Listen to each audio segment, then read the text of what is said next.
ભારતમાં અંગ્રેજો ગયા, પરંતુ અંગ્રેજોની જે ડિવાઇડ એન્ડ રૂલની જે નીતિ હતી એ ભાજપે અપનાવી લીધી છે. મહારાષ્ટ્રમાં શરદ પવારને મોટો ઝટકો મળે એવા એક સમાચાર સામે આવ્યા છે. શરદ પવારના એકદમ રાઇટ હેન્ડ ગણાતા વ્યક્તિને ભાજપ તોડીને પોતાની પાર્ટીમાં લઈ રહી છે એવા સમાચારે મહારાષ્ટ્રના રાજકારણની અંદર ગરમાટો લાવી દીધો છે. તો આના વિશે તમારી સાથે વાત કરીશ. મારું નામ રાજેશ શાહ છે અને તમે જોઈ રહ્યા છો ગુજરાતના સૌથી મોટા ડિજિટલ ન્યૂઝ પ્લેટફોર્મ ખબર છે.com. ભારતમાં અંગ્રેજો ગયા, પરંતુ અંગ્રેજોની જે ડિવાઇડ એન્ડ રૂલની જે નીતિ હતી એ ભાજપે અપનાવી લીધી છે. ભાજપને આની અંદર ફાવટ પણ બહુ છે.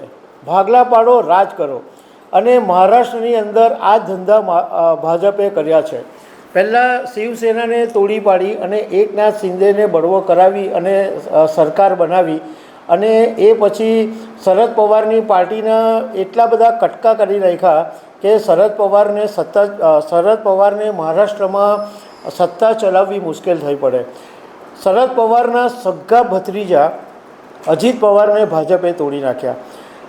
હવે એવું જાણવા મળ્યું છે કે શરદ પવારના જે રાઇટ હેન્ડ ગણાય છે અને એનસીપી, શરદ પવાર એનસીપીમાં જે પાવરફુલ નેતા ગણાય છે એવા જયંત પાટીલની સાથે ભાજપની મોટાભાગની ડીલ ફાઇનલ થઈ ગઈ છે અને માત્ર એક બે બાબતે વાત અટકી હોવાનું કહેવામાં આવી રહ્યું છે.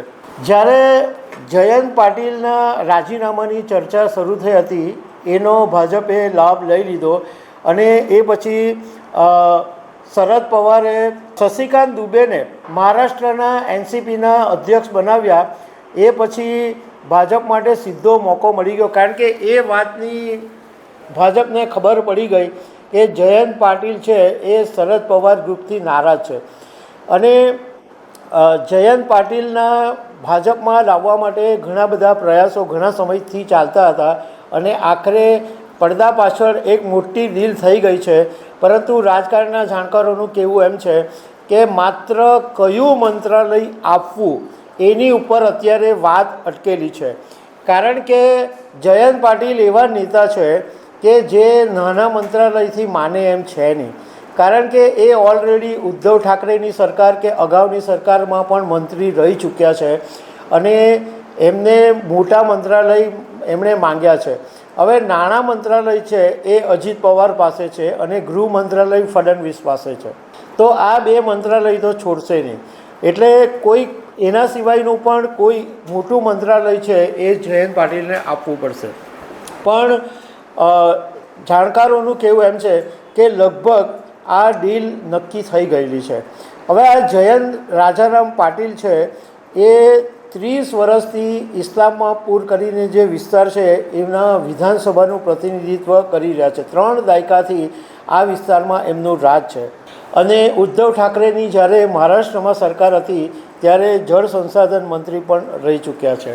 એમનું પોલિટિકલ બેકગ્રાઉન્ડ પણ રાજકીય પરિવારમાંથી છે. એમના પિતા જે હતા એ મહારાષ્ટ્રના પૂર્વ મંત્રી રહી ચૂક્યા હતા, રાજારામ બાપુ, અને રાજારામ બાપુના સૌથી નાના પુત્ર છે જયંત પાટીલ.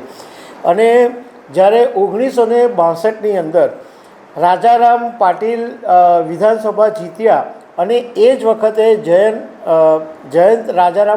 જયંત પાટીલનો જન્મ થયો, એટલે વિજેતા થયા એના ઉપરથી પિતાએ એનું નામ જયંત રાખેલું.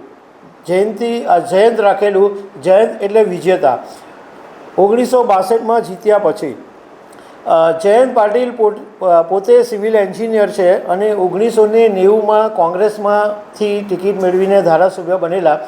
પરંતુ જ્યારે શરદ પવારે કોંગ્રેસમાંથી 1999માં છેડો ફાડ્યો ત્યારથી જયંત પાટીલ શરદ પવારની સાથે છે અને જયંત પવાર એ શરદ પવારના પડછાયા તરીકે ઓળખાય છે.